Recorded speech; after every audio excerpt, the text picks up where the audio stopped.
fikih, yaitu pemahaman terhadap suatu dalil, kata Imam Ahmad bin Hanbal, kanal fiqhu quflan ala ahlihi, kata beliau.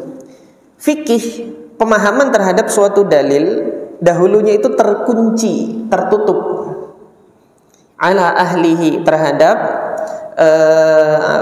orang yang mempelajari fikih itu, yaitu orang yang membawa hadis. Yang dimaksudkan beliau adalah ahli hadis. Jadi bagi para ahli hadis, fikih itu dahulu tertutup.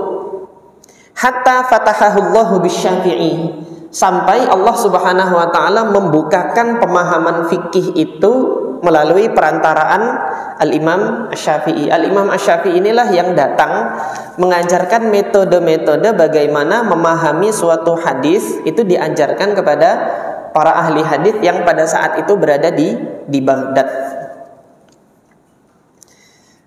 Jadi singkatnya, madhab itu dalam pengertian ini ya, kalau dia diartikan sebagai jalan, dia adalah cara untuk memahami dalil, cara untuk menggali kesimpulan dari suatu dalil. Wa ma lana alla natawakkal 'ala Allah wa qad hadana subulana wa lanasbiranna 'ala ma adaytumuna wa 'ala Allah falyatawakkalul mutawakkilun.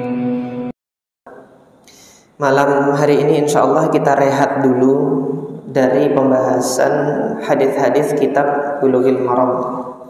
Ini kemarin sesuai request pertanyaan salah seorang ikhwah, Ustadz mohon diberikan penjelasan tentang bermadhab itu apakah terlarang atau boleh atau wajib atau mustahab atau haram atau makruh. Nah, insya Allah malam hari ini kita akan bahas dengan melihat dalil-dalil dari Al-Quran maupun Sunnah Nabi Sallallahu Alaihi Wasallam. Nah, ikhwas sekalian yang dirahmati oleh Allah Subhanahu Wa Taala, sebelum menjawab pertanyaan apakah bermadhab itu boleh atau terlarang, ya dilarang atau boleh, kita harus mendudukkan terlebih dahulu pengertian dari madhab itu sendiri. Jadi kita belum bisa menghukumi sesuatu kalau kita tidak memiliki penggambaran yang jelas terhadap suatu hal yang hendak kita hukumi. Ketika mungkin dahulu ketika teknologi radio itu baru ditemukan, ada kotak besi ngomong sendiri gitu kan, suara keluar dari kotak besi. Ketika penggambaran yang ada di dalam benak masing-masing, oh ini ada jin yang ngomong, maka langsung dihukumi sihir dan sihir haram. Itu karena apa? Karena salah penggambaran terhadap sesuatu yang hendak dihukumi. Oleh karena itu para ulama menetapkan satu kaidah dalam menghukumi sesuatu itu. Kaidahnya berbunyi al-hukmu 'ala syai' far'un an tasawwurihi. Menetapkan hukum dari sesuatu itu adalah bagian dari penggambaran yang ada di dalam benak seseorang. Jadi ketika ditanya bermadhab itu boleh atau tidak, maka harus ditegaskan terlebih dahulu madhab itu apa sih, gitu. Nah, oleh karena itu selalu kalau nanti antum telaah kitab-kitab fikih para ulama ketika menjelaskan hukum dari suatu permasalahan, para ulama selalu memulai dari pembahasan mengenai at-ta'rif. At-ta'rif itu atau definisi. Apa sih yang hendak kita bahas hukumnya itu? Nah, kita lihat terlebih dahulu.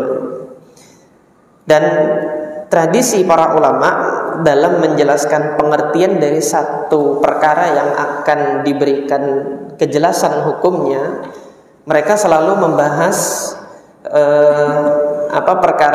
pengertian dari perkara tersebut dibahas dalam dua sisi, yaitu pembahasan atau penjelasan dari definisi sesuatu secara bahasa.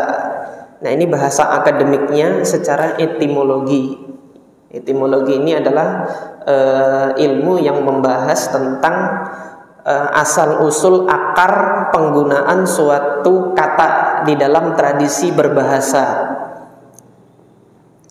Kemudian sisi yang kedua yang dibahas nanti adalah pengertian secara istilah.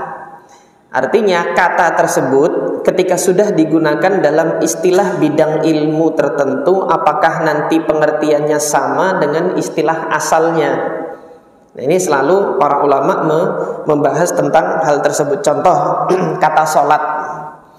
Kata sholat itu kan makna asalnya adalah doa, artinya permintaan, permohonan seorang hamba kepada ilah pencipta yang maha kuasa. Ini orang Arab dahulu menggunakan kata-kata sholat itu untuk mengungkapkan makna doa.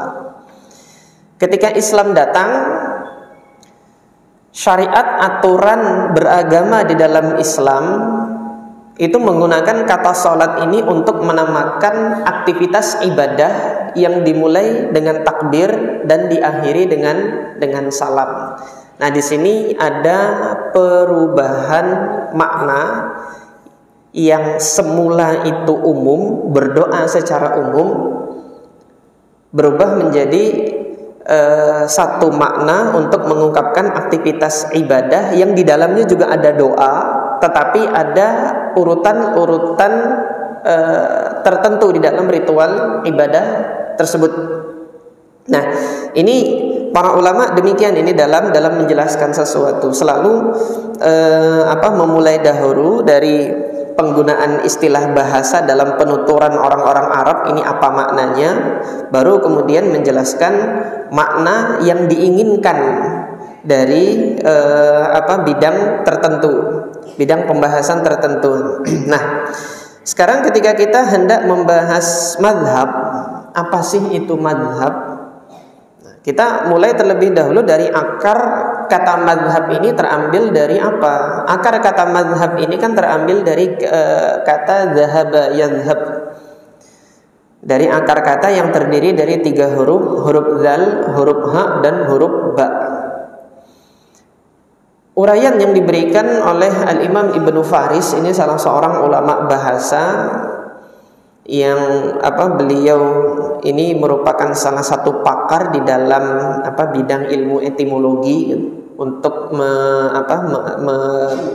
menjelaskan dan memberikan uraian tentang akar kata suatu bahasa yang digunakan dalam penuturan masyarakat Arab. Beliau mengatakan ad-dzal wal ha wal ba usailun yadullu ala husnin wa nadaratin.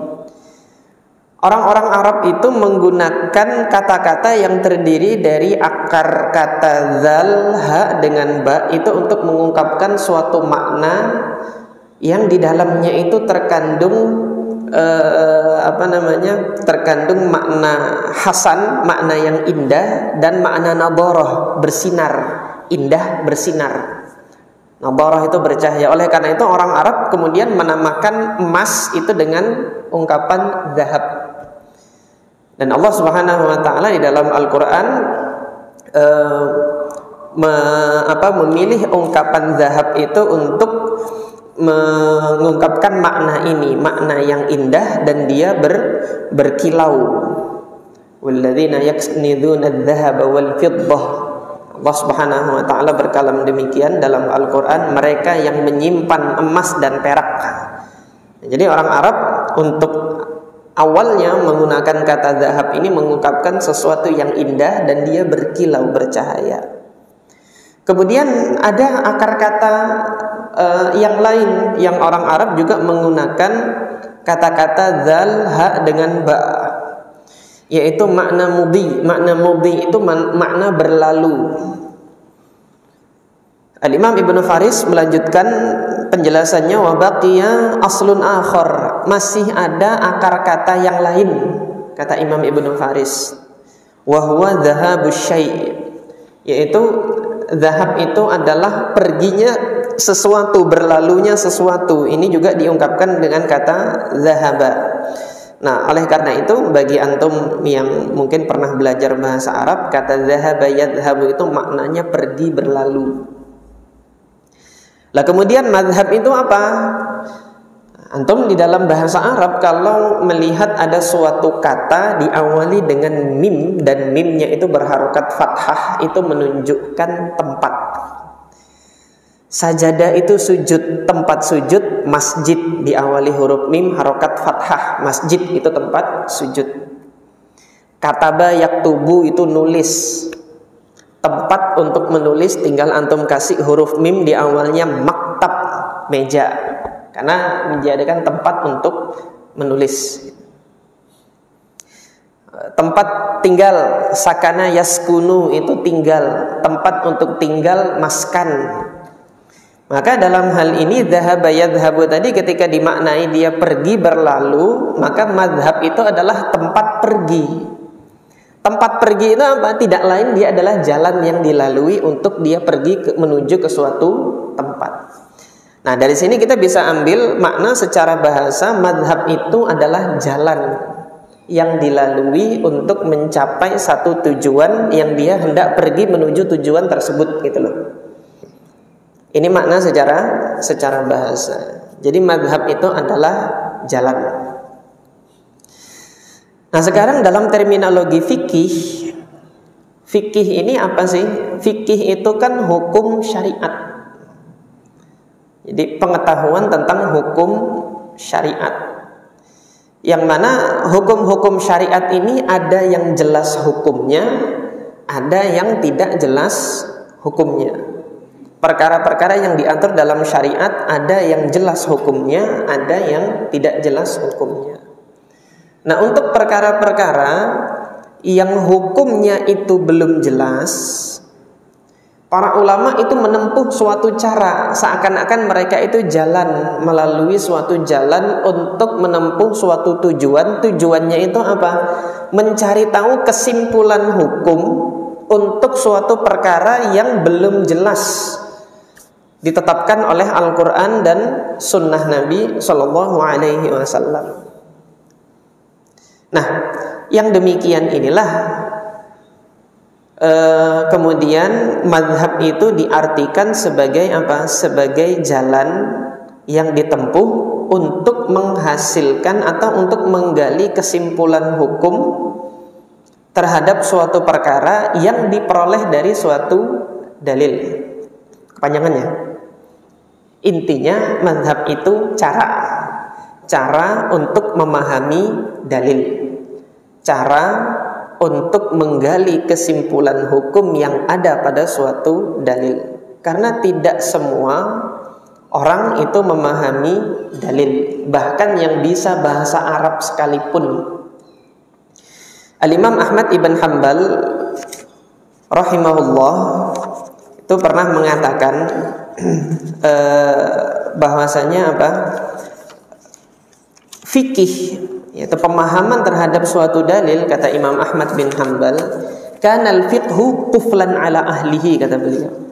Fikih, pemahaman terhadap suatu dalil dahulunya itu terkunci, tertutup, ala ahlihi, terhadap